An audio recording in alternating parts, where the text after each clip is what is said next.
کل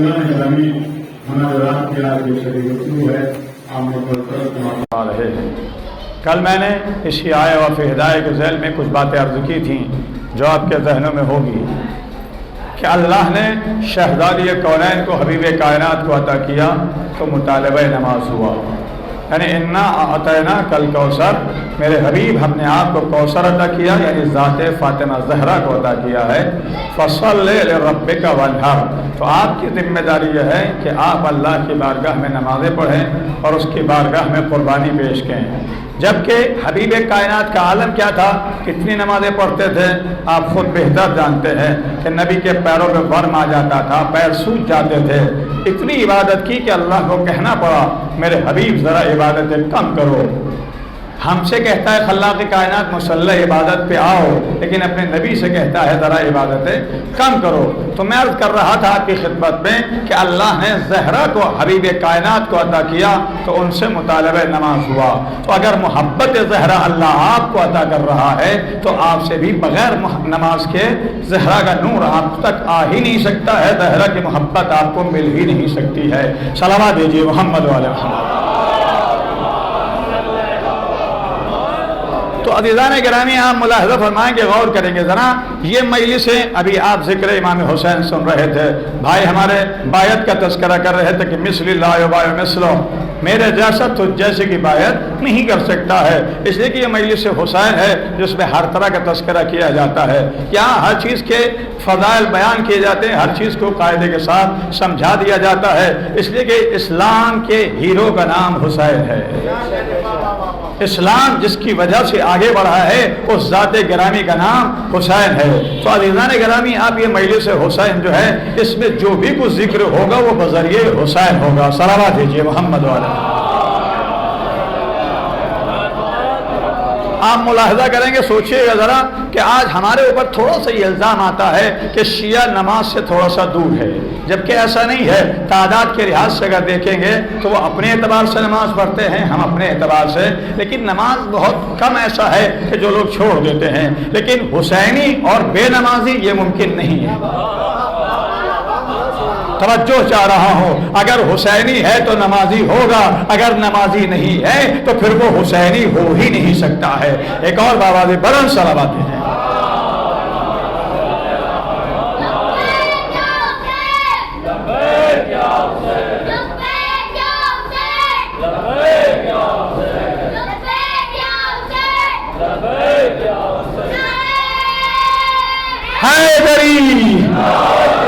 عزیزان گرامی غور فرمائیں گے، آپ ذرا سوچیے گا، مجلسوں کی حیثیت پہچانیے۔ ہمارے یہاں دو چیزیں ہیں، ایک ہے فرش اعلیٰ جہاں بچتا ہے اور ایک ہے مسجد، دو چیزیں، ایک امام باڑہ اور ایک مسجد جہاں اللہ کا نام لیا جاتا ہے، اللہ کی عبادت کی جاتی ہے۔ یہاں حسین کا تذکرہ ہوتا ہے، ایسے نہیں کہ خالی حسین کا، لیکن بذریعہ حسین سب کا تذکرہ ہوتا ہے، اللہ کا بھی ہے، حبیب کائنات کا بھی ہے، توحید، امامت، نبوت، سبھی کا تذکرہ یہاں ملتا ہے۔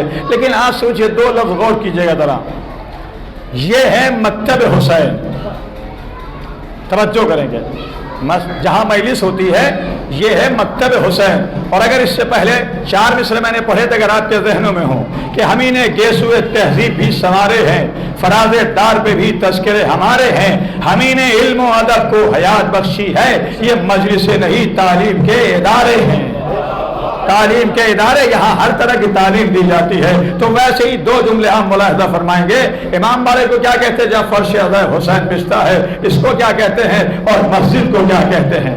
یہ ہے مکتب حسین، توجہ، یہ ہے مکتب حسین، مسجد ہے مقصد حسین۔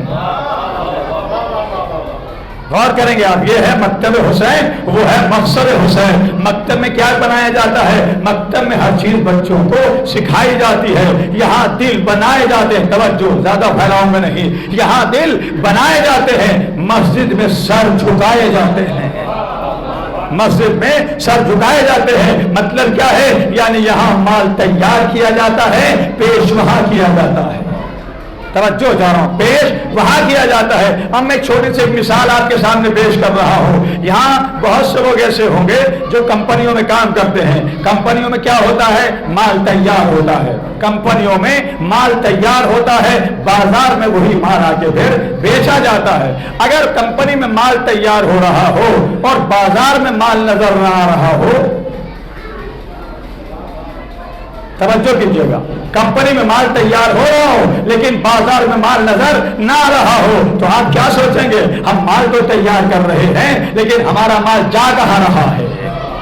ہمارا مال جا کہاں رہا ہے؟ ہر انسان کو تشویش ہوگی، ہر انسان کو فکر ہوگی کہ جب مال تیار ہو رہا ہے تو مال کو بازار میں دکھائی دینا چاہیے، اور اگر دکھائی نہیں دے رہا ہے تو اس کا مطلب یہ ہے کہ کچھ چور لٹیرے ایسے ہیں جو ہمارے مال کو ادھر ادھر کر رہے ہیں، جو بازار میں نہیں آنے دے رہے۔ تو میرے عزیزوں، اگر مکتب میں دین بنائے جا رہے ہیں اور مسجد میں سر جھکتے ہوئے نظر نہیں آ رہے ہیں تو سوچنا پڑے گا کہ یہ ہمارے جوان تیار ہو رہے ہیں تو جا کدھر رہے ہیں؟ صلوات دیجیے محمد و آل محمد۔ اگر ہمارے جوان مسجدوں میں نظر نہ آئے تو سوچنا پڑے گا، نہیں سوچنا پڑے گا کہ جب ہم یہاں بتا رہے ہیں کہ نماز کی اہمیت کیا ہے، اس کی عظمت کیا ہے، یعنی مال یہاں بنایا جا رہا ہے اور مسجد میں نظر نہ آ رہا ہو تو ہمیں غور کرنا پڑے گا، سوچنا پڑے گا کہ آخر ہمارا مال کون لے کے جا رہا ہے، تو غور کرنا پڑے گا، سوچنا پڑے گا، اس لیے کہ اگر مال تیار ہو رہا ہے تو اس کو مسجد میں نظر آنا چاہیے۔ میں اس لیے کہہ رہا ہوں یہ جملے کہ یہاں فرش اعلیٰ پہ بہت سے لوگ دکھائی دیتے ہیں لیکن جب مسجد کی منزل نظر آتی ہے تو وہاں بہت کم رہ جاتے ہیں۔ صلوات دیجیے محمد و آل محمد۔ جبکہ آپ کو جیسے مجلس حسین کرتے یہ بھی عبادت ہے، وہ بھی عبادت ہے، لیکن یہ عبادت مستحب ہے، وہ عبادت واجب ہے۔ توجہ چاہتا ہوں، ویسے عزاداری ہماری پہچان ہے، نماز سے ہماری پہچان نہیں ہے۔ نماز تو ہم کو یہ سوچ کے پڑھنا ہے کہ یہ اللہ کا حکم ہے، اللہ نے ہمیں واجب قرار دیا ہے تو ہمیں نماز پڑھنی ہے، لیکن عزاداری مستحب ہے۔ لیکن جانیے، یاد رکھیے گا کہ ہماری پہچان عزاداری سے ہے، ہماری شان عزاداری ہے، ہماری جان عزاداری ہے، ہم سب کچھ قربان کر سکتے ہیں اس عزاداری پر۔ توجہ چاہتا ہوں، اور یہی ہماری پہچان بھی ہے۔ سوچئے گا آپ، میں نے کبھی کسی موقع میں ایک جملہ عرض کیا تھا کہ ہمارے یہاں کے ایک تیلی ہے، اتفاق سے ہمارے یہاں کے ایک تیلی ہے، پہچانے کا ذریعہ کیا ہے؟ ایک تیلی ہمارے یہاں کا ہے، وہ بمبئی گیا، میں اس وقت بمبئی بھیونڈی میں رہتا تھا، بمبئی سے قریب بھیونڈی ایک جگہ چھوٹی سی، وہاں رہتا تھا۔ تو یہ تلاش کرتے کرتے ہم کو بمبئی سے پہنچا ہوا تھا، بھیونڈی پہنچ گیا۔ تو بھیونڈی ایک چوراہا ہے، وہاں اترنے کے بعد اس نے کہا نام پوچھے تو کون بتائے گا، اس لیے کہ تقریباً 4-5 لاکھ کی آبادی ہے، نام پوچھے تو کوئی نہیں بتا سکتا تھا۔ اگر پوچھتا مسجد میں نماز پڑھاتا ہے تو 86 مسجدیں ہیں۔ توجہ، 86 مسجدیں ہیں، کہاں کہاں لے کے گھومتا کہ الیاس کون سی مسجد میں نماز پڑھاتا ہے۔ اس نے ایک داڑھی والے کو پکڑا، ایک مسلمان کو پکڑا، اور پکڑنے کے بعد کہتا یہ بتائیے ماتم کرنے والے لوگ کہاں رہتے ہیں؟ یاد رکھیں، چونکہ عزاداری ہماری پہچان ہے، ماتم کرنے والے لوگ کہاں رہتے ہیں؟ تو اتفاق سے 2 مسجد اور امام باڑے بالکل بازو بازو ہیں۔ پہلے یہ درگاہ مسجد پہ جامع مسجد ہے، وہاں لے کے گیا رکشے والا کہ یہ ایک ہے۔ اس نے اندر جا کے پوچھا، کہا یہاں نہیں ہے، دوسری مسجد میں رہتے ہیں۔ زیادہ چکر کاٹنے نہیں پڑے، زیادہ ٹھوکریں کھانا نہیں پڑی، فوراً سمجھ گیا۔ اگر نماز کے ذریعے سے پوچھتا تو 86 جگہ جانا پڑتا، ماتم کے ذریعے سے پوچھا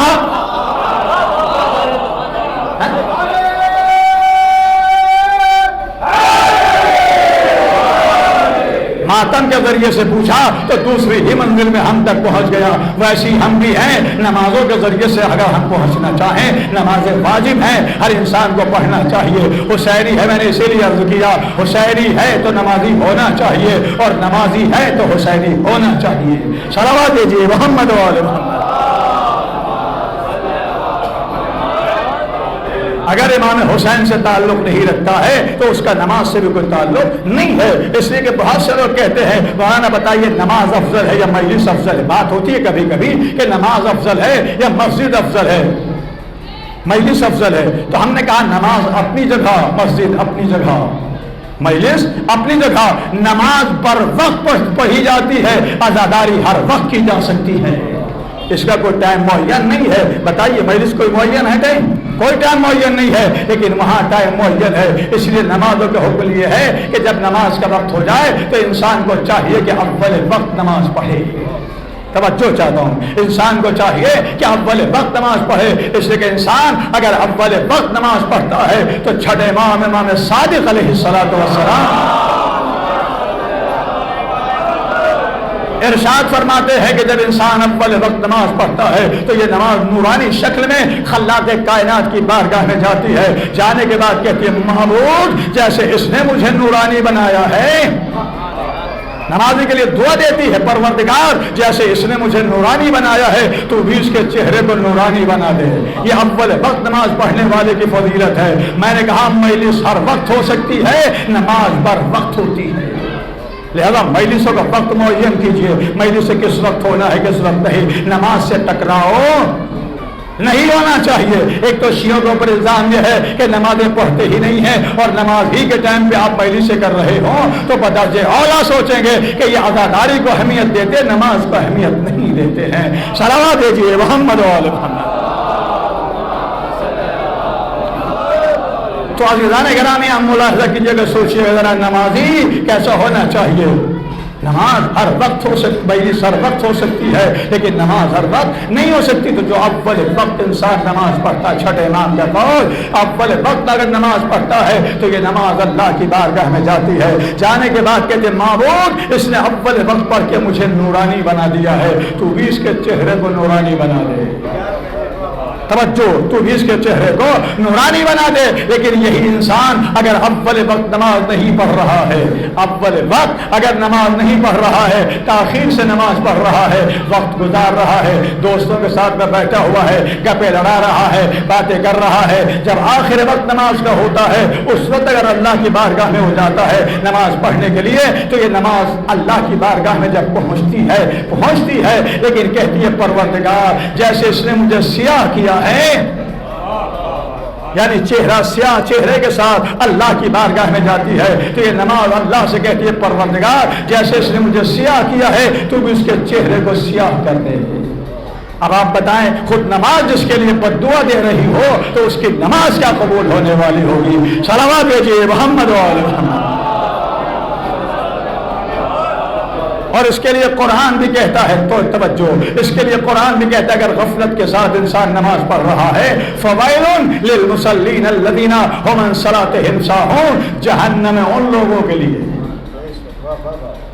غور کیجیے گا آپ، جہنم ہے ان لوگوں کے لیے جو نماز تو پڑھتے ہیں لیکن غفلت کے ساتھ پڑھتے ہیں. اب مجھے بتائیں نماز پڑھ رہے ہیں کہ نہیں پڑھ رہے ہیں؟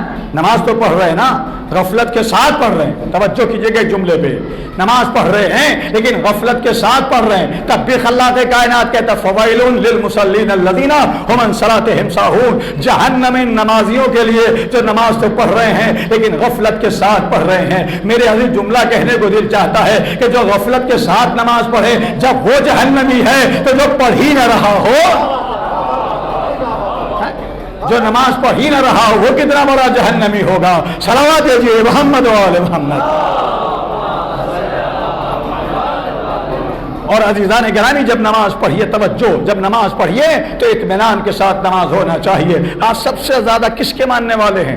ہم سب یہی کہتے ہیں کہ مولا کائنات یا امام حسین یا مولا علی، سب سے زیادہ ہم انہی ہستیوں کو مانتے ہیں. مانتے 14 کو ہیں لیکن سب سے زیادہ جو بات آتی ہے وہ مولا کائنات کی آتی ہے. تو جب مولا کائنات کو آپ سب سے زیادہ مانتے ہیں تو تاریخ کو اٹھا کے دیکھیے، مولا کائنات نے جب زمین پہ قدم رکھا ہے، یعنی خانہ کعبہ میں جب میرا مولا پیدا ہوا ہے اور پیدا ہونے کے بعد دست نبوت پہ آیا ہے تو جب کہتے توریت پڑھی، زبور پڑھی، انجیل پڑھی، قرآن پڑھا، سر یہ کہتے ہیں نا یعنی چاروں کتابیں بھی تلاوت کی ہے.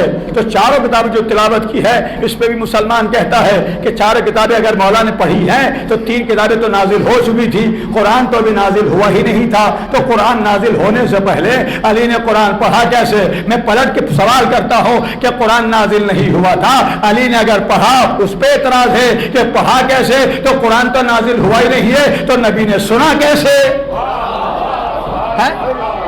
جب علی نے پڑھا کیسے تو نازل ہوا نہیں تو نبی نے سنا کیسے؟ جیسے پڑھنے پہ اعتراض ہے ویسے سننے پہ بھی اعتراض ہونا چاہیے، اور اگر سننے پہ اعتراض نہیں ہے تو پڑھنے پہ کیسا اعتراض ہے؟ صلوات دیجیے محمد و آل محمد۔ ایک اور بابا سے بلند صلوات دیجیے۔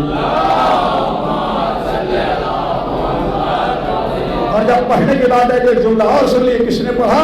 مولا کائنات نے قرآن پڑھا، نبی نے قرآن نہیں پڑھا۔ کہتے وقت کی بات تھی، مولا کائنات نے پڑھا، نبی نے نہیں پڑھا۔ اگر ان کو بھی موقع ملا ہوتا تو وہ بھی سناتے۔ یہ موقع مولا کائنات کو مل گیا تو 4 مصرے کی شاعر نے اچھے 4 مصرے کہے کہ ہر شخص ہر ایک بات کو پاتا ہی نہیں تھا، ہر شخص ہر ایک بات کو پاتا ہی نہیں تھا، ہر ذہن میں ہر لفظ سماتا ہی نہیں تھا، ہر لفظ ہر ایک ذہن میں پاتا ہی نہیں تھا، ہر لفظ ہر ایک ذہن سماتا ہی نہیں تھا۔ قرآن بھلا کس کو سناتے بھی محمد؟ اور کریں گے آپ ذرا، قرآن بھلا کس کو سناتے بھی محمد؟ قرآن کسی اور کو آتا ہی نہیں تھا۔ صلوات دیجیے محمد و آل محمد۔ تو عزیزان گرامی آپ ملاحظہ کریں، مولا کائنات نے قرآن پڑھا، اور قرآن میں سب سے پہلا سورہ جو زبان مولا کائنات پہ آیا ہے وہ ہے پہلی آیت سورہ مومنون کی، قد افلح المومنون الذین هم فی صلاتهم خاشعون۔ کامیاب ہیں وہ مومنین جو نمازوں میں خشوع و خضوع رکھتے ہیں، نمازوں کو اطمینان کے ساتھ پڑھتے ہیں۔ یعنی جب نماز پڑھیں آپ مصلی عبادت پہ آئیں تو وہاں بھی آپ میں اطمینان ہونا چاہیے۔ یہ سوچئے کہ ہم کس سے گفتگو کر رہے ہیں، ہم کس کے سامنے کھڑے ہیں۔ جو ہم یہ کہتے ہیں ایاک نعبد و ایاک نستعین، پروردگار ہم تیری عبادت کرتے ہیں، تجھی سے مدد چاہتے ہیں، تو یہ ایاک کا مطلب کیا ہوتا ہے؟ یعنی تو جو سامنے ہے، تو جو سامنے ہے۔ امام سجاد کے لیے ملتا ہے کہ اس وقت امام سجاد نماز پڑھتے تھے تو عالم یہ ہوتا تھا کہ جیسے کسی درخت کی شاخ کھلتی ہے ویسے خوف خدا سے امام کانپتے تھے۔ یہ سوچ کے کہ پروردگار کس سے میں باتیں کر رہا ہوں، ایاک نعبد و ایاک نستعین، اے پروردگار میں تیری عبادت کرتا ہوں اور تجھی سے مدد چاہتا ہوں۔ تو یہ خلاق کائنات کے سامنے جب آپ کھڑے ہو تو وہاں اطمینان ہونا چاہیے، خشوع و خضوع ہونا چاہیے۔ وہاں جلدی نہیں ہے کہ بس آئے اٹھک بیٹھک کیے اور جلدی سے نکل کے بھاگو۔ صلوات دیجیے محمد علیہ۔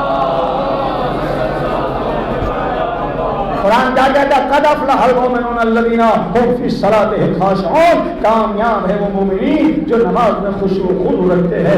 اگر آپ کامیاب ہونا چاہتے ہیں تو کیا کرنا ہے؟ نماز میں اطمینان ہونا چاہیے۔ اتنا اطمینان ہو کر ماننے والے اپن یہ ہیں کہ پیر سے تیر نکل جائے اور احساس بھی نہ ہو۔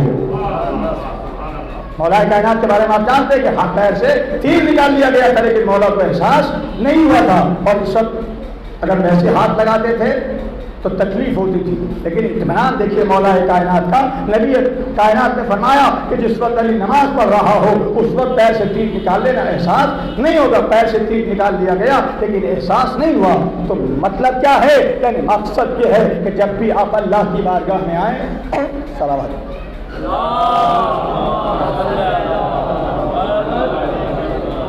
جب بھی آپ اللہ کی بارگاہ میں آئیں تو کیا کرنا ہے؟ آپ کو اطمینان کے ساتھ نماز پڑھنا ہے۔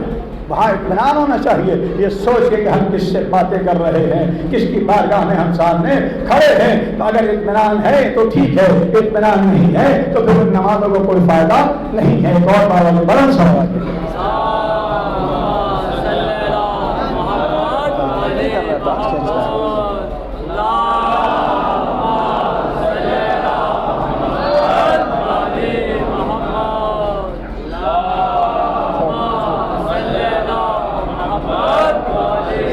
اور عزیزان گرامی، اگر آپ کی نمازوں میں اطمینان نہیں ہے اور آپ نماز پڑھ رہے ہیں تو پھر اس نماز کو کوئی فائدہ ہوگا نہیں ہوگا۔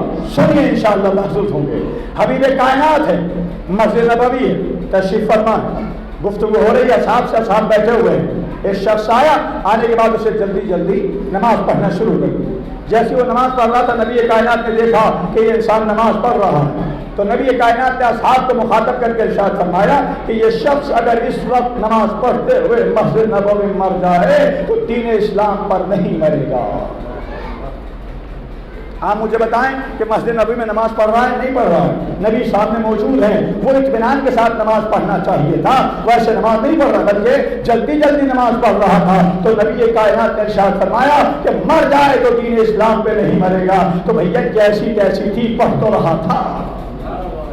پھر بات وہی آتی ہے، جیسے ہی پڑھ رہا تھا جلدی جلدی پڑھ رہا تھا، لیکن اللہ کی بارگاہ میں پڑھ رہا تھا۔ جہاں ایک نماز 50 نمازوں کے برابر ہے، یا 1,00,000 کے برابر ایک رکعت نماز 1,00,000 کے برابر ہے مسجد نبوی میں، وہاں وہ نماز پڑھ رہا ہے، لیکن نبی کائنات نے اس سے بھی کہہ دیا کہ چونکہ جلدی جلدی پڑھ رہا ہے لہٰذا دین اسلام پہ نہیں مرے گا۔ تو جو جلدی جلدی پڑھے جب اس کا یہ عالم ہے، تو جو جلدی نہ دیر جو پڑھ ہی نہ رہا ہو اس کا کون سا دین ہوگا؟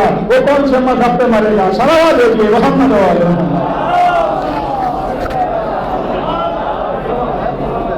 مدد کرنے کی بات آتی ہے، آپ سوچیے ذرا غور کیجیے گا، مدد کرنے کی بات آتی ہے۔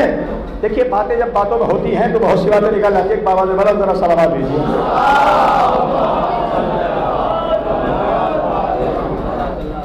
حدیث ہے لا تسلم علی یہود امتی، میری امت کے یہودی کو سلام نہ کرو۔ میری امت کے یہودی کو، میرا امتی ہے لیکن کردار یہودی والا ہے۔ امتی میرا ہے لیکن کردار کس کا ہے؟ یہودی والا ہے۔ لا تسلم علی یہود امتی من ہم یا رسول اللہ۔ اب وہ امت آپ کا یہودی کون ہے؟ آپ کی امت کا یہودی جو ہے وہ کون ہے؟ کم من یسمع الاذان ولا یحضر الجماعت، آواز اذان سنے اور نماز جماعت میں اگر حاضر نہیں ہو رہا ہے تو امت کا یہودی ہے۔ آپ غور کر رہے ہیں؟ یعنی سلام بھی نہ کرو اس کو سلام بھی نہ کرو۔ کیوں؟ اس لیے کہ آواز اذان اگر سن رہا ہے اور مسجد میں حاضر نہ ہو، تو جب مسجد میں حاضر نہ ہو تب یہودی ہے، اگر نماز سے قریب نہ ہو تو پھر اس کا عالم کیا ہوگا؟ اس لیے دوسری حدیث کو لحظہ کرے، جہاں مدد کرنے کی بات آتی ہے تو سب کہتے ہیں مولانا یہ غریب انسان ہے، فقیر انسان ہے، مجبور انسان ہے، اس کی مدد کر لینا چاہیے۔ ہمارے پاس اللہ نے اگر دولت دی ہے تو اس کو پیسہ دے دینا چاہیے، اس کے اوپر خرچ کر دینا چاہیے۔ نبی کائنات ارشاد فرماتے ہیں کہ من اعان علی تارک الصلاۃ ولو بلقمۃ او بکسوۃ قتل 70 نبیا اولهم آدم وآخرهم محمد۔ ایک بابا کے بلند صلوات دیجیے ذرا۔ جو کسی بے نمازی کی مدد کر رہا، من اعان علی تارک الصلاۃ، جو بے نمازی کی مدد کر رہا ہو، ولو بلقمۃ او بکسوۃ، چاہے ایک لقمے کے ذریعے کھانے کے ذریعے مدد کر رہا ہو یا ایک لباس کے ذریعے مدد کر رہا ہو، قتل 70 نبیا، گویا ایسے ہے کہ اس نے 70 نبیوں کو قتل کیا ہے، اولهم آدم وآخرهم محمد۔ قتل ہونے والوں میں بھی کون نبی ہے؟ سب سے پہلا نبی آدم ہے اور آخر میں خود ہوں۔ آپ غور کیجیے، سوچیے گا، اگر ایک لقمے سے کھانے سے اگر کسی بے نمازی کی مدد کر دی جائے یا ایک لباس کے ذریعے سے کسی کی مدد کر دی جائے تو ایسے ہے کہ اسے 70 نبیوں کا قتل کیا ہے۔ تو جب بے نمازی کی مدد کرنے کا یہ کیا سزا ہے؟ بے نمازی کی سزا یہ ہے، بے نمازی کی مدد کرنے کی سزا کس کی سزا یہ؟ بے نمازی کی نہیں ہے۔ غور کر رہے ہیں؟ بے نمازی کی سزا یہ نہیں ہے، یہ سزا تو مدد کرنے والے کی ہے، جو خود نمازیں پڑھتا ہے، روزے رکھتا ہے، حج کرتا ہے، زکات نکالتا ہے، کار خیر کرتا ہے۔ تو جب اس کی سزا یہ ہے چونکہ بے نمازی کی مدد کی ہے تو 70 نبی کا قاتل ہے، تو جو نماز نہیں پڑھ رہا ہے وہ کتنے نبی کا قاتل ہوگا؟ صلوات علی محمد و آل محمد۔ لہٰذا عزیزان گرامی آپ سوچئے، غور کیجیے، مجلس اپنی جگہ ہوتی رہے لیکن نماز سے غافل نہیں ہونا چاہیے۔ اگر ہم نماز سے غافل ہوں گے تو پھر ہم حسینی کیسے ہو جائیں گے؟ آپ سے میں سوال کر رہا ہوں کہ امام حسین جب اول وقت نماز ظہر آیا ہے، اور مسائل نہ سوچیے گا، صحیح اور ظہر سامنے آئے، کہا مولا اول وقت نماز ہے، تو مولا دعائیں دن کو کہ اللہ تمہارا شمار نماز گزاروں میں کرے کہ تم نے مجھے اول وقت کو خالی یاد دلا دیا۔ اور امام حسین نے اول وقت نماز پڑھی ہے اور بہت سے صحابہ اس میں شہید بھی ہوئے ہیں۔ منا سوچنا چاہیے تھا، یہ تو جنگ کا وقت ہے، یہاں نماز پڑھنے کی ضرورت کیا ہے؟ جب مولا کائنات کا واقعہ ہے، ابن عباس مولا کائنات جنگ صفین لڑ رہے ہیں، توجہ، جب ہو رہی ہے نماز کا اول وقت آیا، مولا نے جب ہی کے درمیان میں مصلی بچھا دیا، مولا کائنات نے جب ہی کے درمیان مصلی بچھا دیا۔ ابن عباس کہتے مولا یہ وقت جنگ ہے، وقت نماز نہیں، لیکن دونوں کی فکر الگ الگ ہیں۔ ابن عباس نے کہا مولا یہ وقت جنگ ہے، وقت نماز نہیں، تو مولا جواب دیتے ہیں ہم جنگ بھی تو اسی نماز کے لیے کر رہے ہیں، ہم ہی اگر چھوڑ دیتے کون نماز ادا کرے گا؟ صلوات بھیجیے محمد ایک اور بابا کے بلند صلوات بھیجے۔ تو عزیزان گرامی نماز جلدی جلدی نہیں پڑھنا ہے، نماز اطمینان کے ساتھ پڑھنا ہے۔ پھر حبیب کائنات ارشاد فرماتے ہیں من ترک الصلاۃ متعمدا فقد کفر۔ سوچیے ذرا غور کیجیے گا، جو نماز کو چھوڑ دے جان بوجھ کر، وہ نماز نہیں چھوڑ رہا ہے بلکہ کفر اختیار کر رہا ہے۔ سب کچھ ہے، نماز نہیں پڑھ رہا ہے، بیٹھا ہے، باتیں بنا رہا ہے، آ رہا ہے، جا رہا ہے، زندگی گزار رہا ہے، لیکن مصلی عبادت پہ نہیں آ رہا ہے۔ تو نبی کائنات نے کیا فرمایا؟ من ترک الصلاۃ متعمدا فقد کفر، جس نے جان بوجھ کے نماز چھوڑی، اگر یہ جان بوجھ کے نماز چھوڑ رہا ہے تو یہ کفر اختیار کر رہا ہے۔ اب میں یہاں 2-3 جملات کی خدمت میں عرض کرنا چاہتا ہوں، ذرا صلوات بھیجیے بابا جی۔ علماء کرام اور بزرگوں کا مجموعہ میرے سامنے ہے، غور کیجیے گا آپ ذرا۔ نبی نے کیا فرمایا؟ یہ حدیث ہے، من ترک الصلاۃ متعمدا فقد کفر، جس نے جان بوجھ کے نماز کو چھوڑا، یہ نماز نہیں چھوڑ رہا بلکہ کفر اختیار کر رہا ہے۔ میں نے کہا نبی کائنات اگر کوئی جھوٹ بول رہا ہے، جھوٹ بول رہا ہے وہ کافر ہے؟ کہا کافر نہیں، جھوٹا کہا جائے گا۔ شراب پی رہا ہے، شرابی ہے، کافر نہیں کہا جائے گا۔ کیا کہا جائے گا؟ شراب پینے والے کو کافر نہیں کہیں گے۔ زنا کر رہا ہے، زنا کر رہا ہے، زنا بدترین گناہ کا نام ہے، زنا کر رہا ہے، لیکن لوگ زانی کہیں گے، کافر نہیں کریں گے۔ شراب پی رہا ہے، شرابی کہا جائے گا لیکن کافر نہیں کہا جائے گا۔ لیکن آپ نے فرما دیا نبی کائنات یہ کافر نہیں ہے، لیکن جو نماز چھوڑ رہا ہے، غور کیجیے گا، جو نماز چھوڑ رہا ہے کون ہے؟ یہ کافر ہے۔ میں نے کہا 10 زیادہ تھوڑے حضور جیسے نماز کو چھوڑنے والا کافر ہے،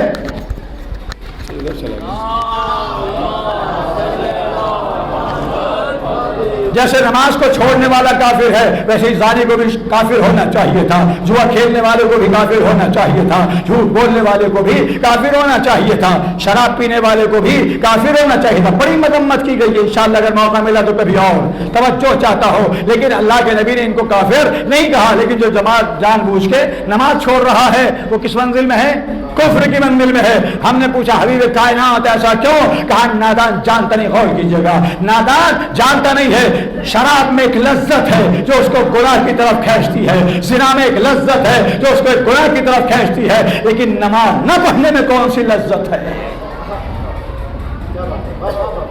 غور نہیں کیا آپ نے؟ نماز نہ پڑھنے میں کون سی لذت ہے جو یہ نماز چھوڑ رہا ہے؟ اس کا مطلب یہ ہے کہ یہ اللہ کو اللہ مان ہی نہیں رہا ہے، تب نماز چھوڑ رہا ہے، اس لیے کفر کے مندر میں آتا ہے۔ صلوات دیجیے محمد و آل محمد۔ اور عزیزان گرامی آپ مجھے بتائیں نماز امام حسین نے بچائی ہے کہ نہیں بچائی ہے؟ کسی اور نے بچائی ہے؟ اگر امام حسین اپنا سر نہ دیتے تو یہ نماز آج ہمارے پاس جس عالم میں ہے، یہ عالم میں نماز ہمارے پاس نہ ہوتی۔ اور آپ سوچیے امام حسین کو اگر آپ چاہتے ہیں، امام حسین کے ماننے والے ہیں، تو نماز میں آپ کی اضافہ ہونا چاہیے یا کمی ہونا چاہیے؟ اگر محبت امام حسین آپ کے پاس ہے تو آپ کی نمازوں میں اضافہ ہونا چاہیے، آپ کی نمازوں میں کمی نہیں آنا چاہیے۔ لیکن اگر ہم محبت اہل بیت رکھتے ہیں اور ہماری نمازیں قضا ہو رہی ہیں، مثال کے طور پہ سامنے کی بات کہوں، مجلسوں میں آج کل میرے پاس ایک لڑکا آیا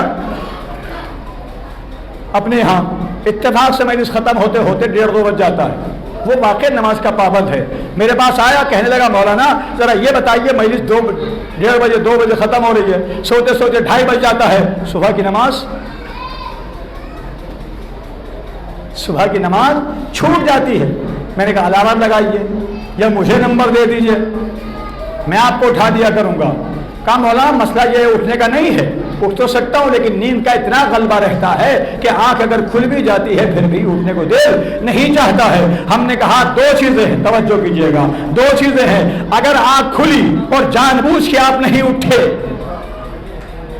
آنکھ کھلی جان بوجھ کے اگر آپ نہیں اٹھے تو آپ گنہگار ہیں، لیکن ارادہ کر کے سوئے ہیں کہ اگر نماز کے وقت آنکھ کھل گئی تو نماز پڑھیں گے، اگر نہیں بھی کھلے تو اللہ سزا کا مواخذہ آپ سے نہیں کرے گا، چونکہ ارادہ آپ کا تھا کہ نماز پڑھیں گے۔ صلوات بھیجیے محمد والے محمد۔ تو عزیزان گرامی، امام حسین کی محبت اگر آپ کے دل میں ہے تو آپ کی نمازوں میں اضافہ ہونا چاہیے یا عبادت میں آپ کے کمی آنا چاہیے۔ رات بھر شب بیداری کیے لیکن صبح کی نماز جاگے ہوئے ہیں آپ، اور صبح کی نماز پھر بھی آپ نہ پڑھیں اور اپنا شمار آپ کہے کہ میں تو امام حسین کا ماننے والا ہوں، میں تو سید سجاد کا ماننے والا ہوں۔ پھر ایک سوال بیچ میں آ رہا ہے، آپ غور کیجئے گا، ذرا سوچئے گا، امام سجاد آپ کے کتنے دن زندہ رہے؟ 63 سال، 63 سال زندہ رہے۔ ان سے بڑا عزادار کوئی ہے؟ آپ سے سوال ہے میرا، امام حسین سے بڑا عزادار پوری دنیا میں بتائیے کوئی ہے؟ 35 سال جس نے گریہ کیا ہے اپنے باپ کے اوپر، جب بھی پانی سامنے آیا تو کربلا کو یاد کر کے روئے، ان سے بڑا عزادار تو کوئی نہیں ہے۔ لیکن میں آپ سے سوال کر رہا ہوں، چیلنج کے ساتھ یہ سوال ہے میرا کہ آپ مجھے بتا دیں کہ ہاتھوں میں ہتھکڑیاں رہی ہیں، پاؤں میں بیڑیاں رہی ہیں، توقع خاندان رہا ہے، لیکن جھوٹا مورخ بھی یہ نہیں لکھ سکتا کہ امام کی کبھی نماز قضا ہوئی ہو۔ مجلس سے کس کی دین ہے؟ سید سجاد کی۔ بعد کربلا یہ اسلام جو ہم تک آیا ہے کس کے ذریعے سے آیا ہے؟ امام حسین اور جناب زینب، یہ دو ہستیاں ایسی ہیں جن کے ذریعے سے اسلام ہم تک آیا ہے۔ تو 35 سال جو اپنے بابا کو رویا، جو سب سے بڑا عزادار ہے، اس سے بڑا کوئی عزادار نہیں ہے، اس کی نمازیں آپ قضا بتا سکتے ہیں؟ جب اس کی قضا نمازیں نہیں ہیں تو پھر چاہنے والوں کی نمازیں کیوں قضا ہو جاتی ہیں؟ صلوات دیجیے محمد و آل محمد۔ تو عزیزان گرامی، آپ سوچئے امام حسین کی محبت اگر آپ کے دل میں ہے تو پھر آپ کی عبادت میں اضافہ ہونا چاہیے، عبادت میں کمی نہیں ہونا چاہیے۔ دلیل میں آپ کو دے رہا ہوں، رسول اسلام مسجد نبوی میں ہے، رسول اسلام مسجد نبوی میں ہے، امام حسین پشت پہ آ گئے، چاہا نبی نے سر اٹھائیں، ادھر سے جبرائیل آ گئے، سر نہ اٹھانا، سر نہ اٹھانا، پشت پہ حسین ہے، پشت پہ حسین ہے۔ میں تفصیل میں نہیں جانا چاہتا، آپ غور کیجئے گا ذرا، نبی نے سر اٹھانا چاہا تو اللہ نے جبریل کے ذریعے رکوا دیا کہ حسین نبی کے سر، حسین پشت پہ سر نہ اٹھانا۔ اب جب سر نہیں اٹھ رہا ہے نبی کا، کتنی مرتبہ کہا سبحان ربی الاعلی و بحمدہ؟ سب جانتے ہیں کتنی مرتبہ؟ 70 مرتبہ یا 72 مرتبہ۔ امام حسین پشت پہ ہیں، نبی کائنات سجدے کو طول دے رہے ہیں، پیچھے جو اصحاب رہے ہوں گے جو بھی تھے سب کو احساس ہوا ہوگا کہ نہیں ہوا ہوگا کہ آج نبی کو کیا ہو گیا ہے؟ کیوں اٹھ کے دیکھ رہے ہوں گے؟ بقول مظفر حسین صاحب طاہر جرولی کے کہ پیچھے سے ہر ایک نے اٹھ کے دیکھا ہوگا، ارے پشت پہ حسین ہے، لہذا پھر سر کو سجدے خالق میں رکھا۔ ہر صحابی نے امام حسین کو دیکھا تو انہوں نے جملہ کہا، بہت اچھا جملہ کہا کہ جب حسین کو دیکھنے سے ان کی نمازیں نہیں ٹوٹی تو تعزیہ دیکھنے سے آپ کا صلوات دیجیے محمد و آل محمد۔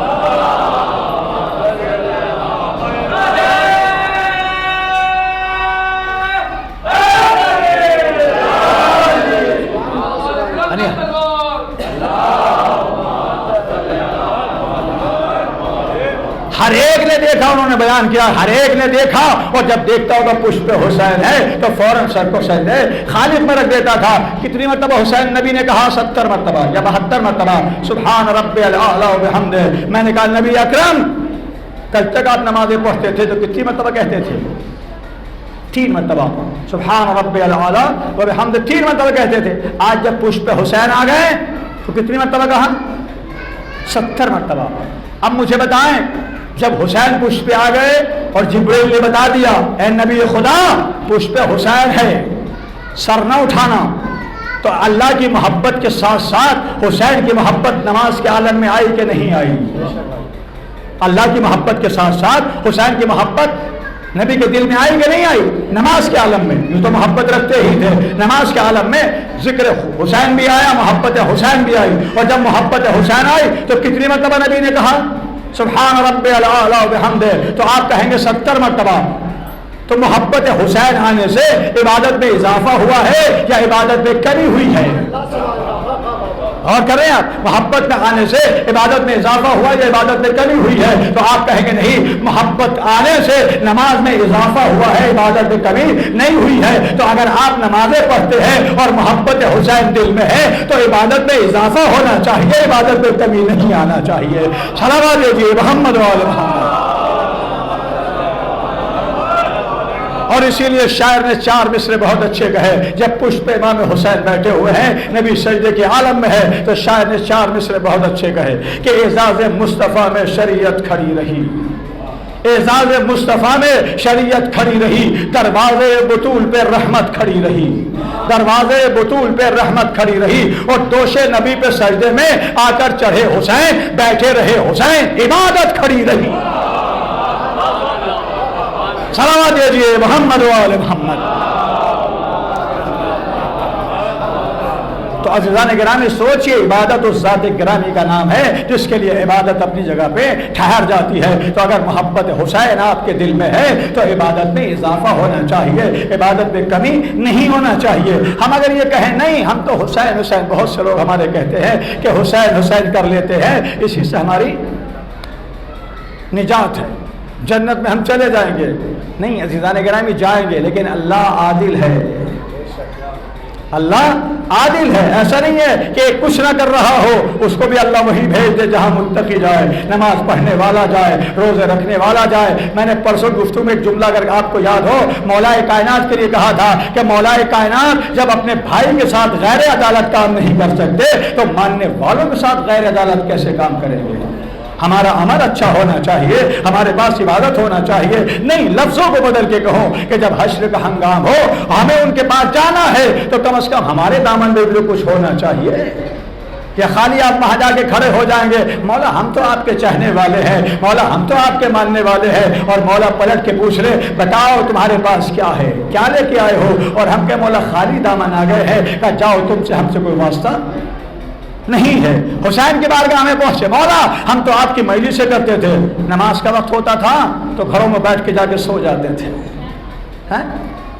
نماز کا وقت ہوتا تھا مجلس سے کرنے کے بعد جا کے آرام کرنے لگتے تھے، اس لیے 1 گھنٹہ 2 گھنٹے 4 گھنٹے مجلسوں میں ہمارا وقت صرف ہوتا ہے، ماتم کرتے تو ہم تھک جاتے تھے، لہٰذا جا کے آرام کرنے لگتے تھے۔ اور امام حسین پلٹ کے پوچھیں بتاؤ میں نے قاسم کے ٹکڑے اسی لیے پیش کیے تھے، میں نے عباس کے بازو اسی لیے پیش کیے تھے کہ تم سننے کے بعد آرام کرتے رہو، میں نے علی اصغر کے حلقوں پہ اسی لیے تیر لگوایا تھا کہ تم جا کے آرام کرتے رہو، اور آج عزیز 6 محرم ہے، بتاؤ جواب دو کیا میں نے علی اکبر کے برسی کا پھل اسی لیے لگا تھا کہ تم جا کے آرام کرتے رہو؟ جوانوں سوچو، اگر علی اکبر کے ماننے والے ہو تو عبادت میں کوئی کمی نہیں آنا چاہیے، نمازوں میں کوئی کمی نہیں آنا چاہیے۔ کون علی اکبر؟ جس کو جناب زینب نے 18 سال چکیاں پیس پیس کے پالا ہے۔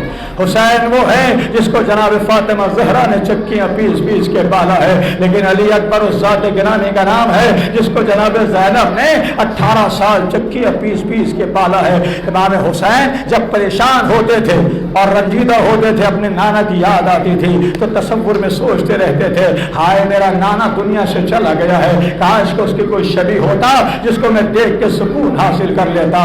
ایک مرتبہ امام حسین نے اللہ کی بارگاہ میں کہا پروردگار میرا دل بہت تڑپتا رہتا ہے، مجھے نبی کی شکل کا ایک بیٹا دے دے۔ ہم دعا کر کے اللہ سے بیٹا مانگا جو ہم شکل مصطفیٰ علی اکبر پیدا ہوا، جو جمال میں کمال میں صورت میں سیرت میں بالکل مصطفیٰ جیسا لگتا تھا، حبیب کائنات جیسا لگتا تھا۔ میرے عزیزو سوچو ذرا، اور جب حسین اس کو دیکھتے تھے تو دیکھ کے اپنے نانا کو یاد کر کے سکون حاصل کر لیتے تھے۔ ایک دن ایک شخص آتا ہے، آنے کے بعد کہتا آقا حسین مجھے آپ کا کا یہ بیٹا بہت اچھا لگتا ہے، یہ بیٹا مجھے بہت پیارا لگتا ہے، آپ میرے حق میں بھی دعا کریں کہ اللہ مجھے بھی علی اکبر کی طرح ایک بیٹا دے دے۔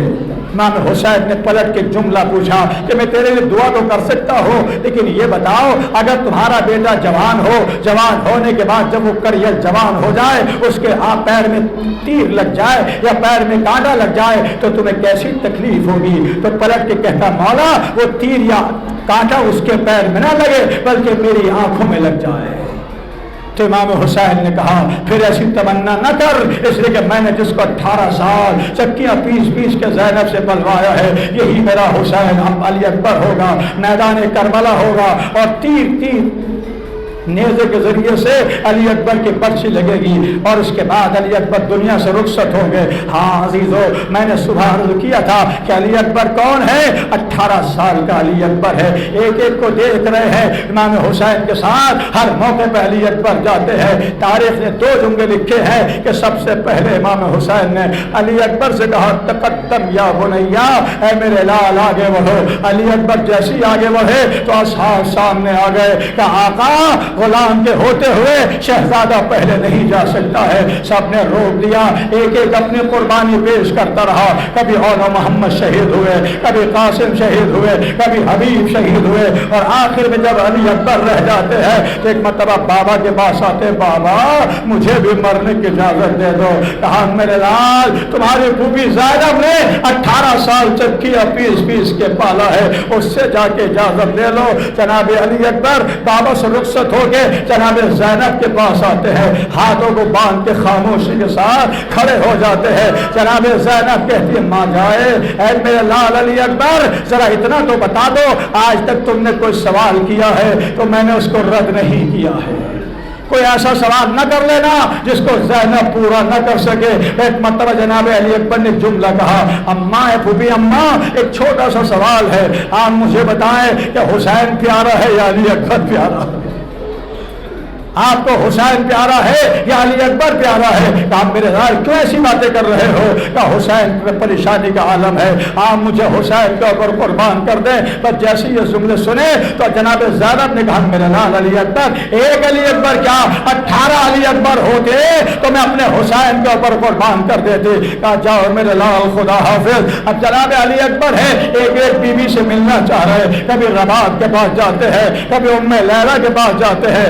آج ہی میں بحور الغمہ کی روایت کے اعتبار سے ایک جملہ میں نے دیکھا کہ جیسے ام لیلا کے پاس گئے تو کہا میرے لال بیویاں ساتھ میں ہے، کہا میرے لال تھوڑی دیر کے لیے بیٹھ جاؤ، توجہ انشاءاللہ گریہ کریں گے، تھوڑی دیر کے لیے بیٹھ جاؤ۔ جناب ام لیلا گئی خیمے میں، اور اس کے بعد ایک چھوٹا سا صندوق نکال کے لائی، ایک میں سے لباس نکالنا شروع کیے۔ کوئی 6 مہینے کا لباس ہے، کہا یہ میں نے تمہارے لیے بنا کے رکھا تھا۔ کوئی 1 سال کا لباس ہے کہ میں تمہارے لیے بنا کے رکھا تھا۔ کوئی 5 سال کا، کوئی 6 سال کا، اور آخر میں ایک جوانی کا لباس تھا۔ کہا ماں اگر میرے لیے رکھا تھا بس یہ لباس میرے لیے کافی ہے، جو میدان کربلا میں میرے لیے کفن کا کام کرے گا، میرے لیے کفن کا کام کرے گا۔ بس جیسے ام لیلا نے جملے سنے فوراً غش آ گیا۔ کہا ماں آپ کو غش آ گیا ہے، لیکن پھوپھی زینب نے چکیاں پیس پیس کے 18 سال تک پالا ہے۔ بیویوں سے رخصت ہوئے۔ حمید ابن مسلم کہتا ہے کہ جیسے ہی جناب علی اکبر خیمے سے نکلنا چاہتے تھے تو کبھی سکینہ دامن تھام لیتی تھی، کبھی لیلا دامن تھام لیتی تھی۔ اے علی اکبر ہمیں کس کے سہارے چھوڑ کے جا رہے ہو؟ کون ہماری نگرانی کرے گا؟ حمید ابن مسلم کہتا ہے کہ ایک وقت میں نے دیکھا کہ خیمے کا پردہ ہٹا تو ایسے علی اکبر نکلے جیسے بھرے گھر سے جنازہ نکل رہا ہو۔ علی اکبر ایسے نکلے جیسے بھرے گھر سے جنازہ نکل رہا ہو۔ علی اکبر رخصت ہو کے امام حسین کے پاس آئے، کہا بابا میں بیویوں سے رخصت ہو کے آ گیا ہوں، زینب نے اجازت دے دی ہے۔ ایک مرتبہ علی اکبر کو نگاہ بھر کے دیکھا، گھوڑے پہ سوار کیا، اس کے بعد کہتے علی اکبر جا رہے ہو ذرا پیچھے پلٹ پلٹ کے دیکھتے جانا، پیچھے پلٹ پلٹ کے دیکھتے جانا۔ علی اکبر دیکھتے جا رہے تھے، کیا دیکھا؟ ضعیف باپ کمر پہ ہاتھ رکھے ہوئے پیچھے پیچھے آ رہا ہے۔ گھوڑے سے نیچے اترے، آواز دی بابا اے میرے بابا آپ تو مجھے رخصت کر چکے تھے بابا، اب میرے پیچھے پیچھے کیوں آ رہے ہیں؟ کہا میرے لال کاش کہ تم صاحب اولاد ہوتے،